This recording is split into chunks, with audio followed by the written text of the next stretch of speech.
See, in the back we got the hand applicator that goes on the back of our microfiber pads. That way you're using the whole pad and not just 25% of the pad if you're holding it in your hand, because you're folding it in half when you're putting pressure on the car. These are really, really good buys. These are $10 for all three. You can get them from autogeek.net. They are made by Lake County. More coarse in the back to soft in the front. You would use your polishes and swirl removers on the back one, and then your light and intermediate polishes on the white one, and then your glazes and your wax on the softer red pad. As far as polishes that I use, I've used a few. Meguiar's makes some great stuff, 105, 205. But I mean, if you're going to be doing a lot of things by hand, you can pick this stuff up for about $17 a bottle. We have, this comes in a combination. You get a cleaning pad conditioner and a polishing pad cleaner. The cleaner's upstairs in my bathroom.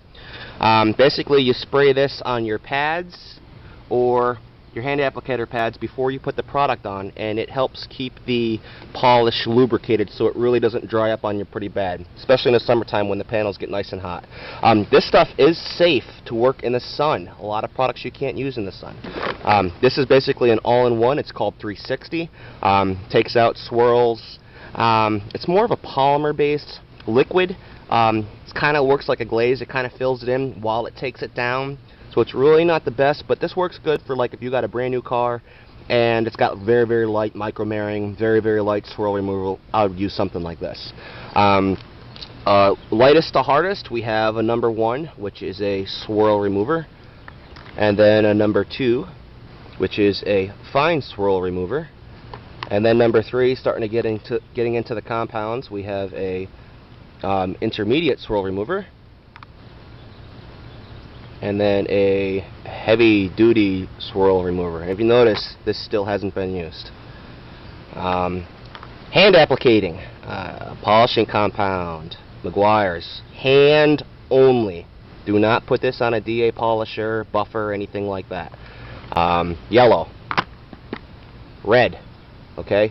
Red is very, very coarse. This will put hazing on your vehicle. You will then have to follow it up with something lighter, hence yellow, and then go from there to something else, number 1. Here we have a wheel brush, and here we have a carpet brush, going with the grain of the Subaru non-existent carpet to get all that crap built up out of there. And this is actually not too bad on wheels. I don't think it's ever scratched a wheel on me, even though it is pretty coarse.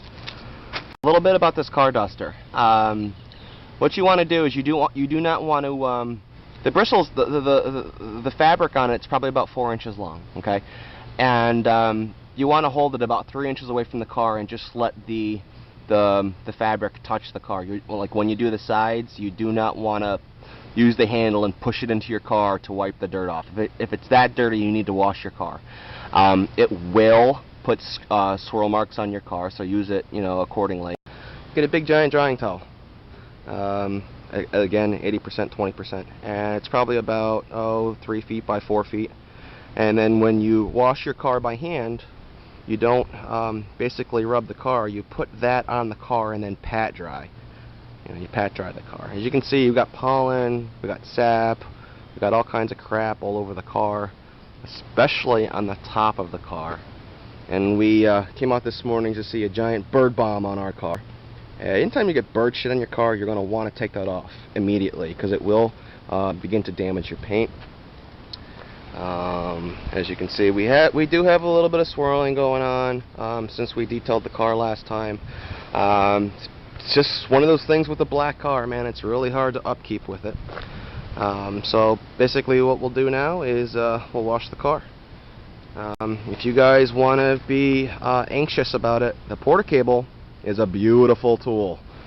It's dual oscillating. It does not spin like a normal buffer or a rotary Makita or something like that, and it operates at a safe speed, so that way you cannot damage your paint.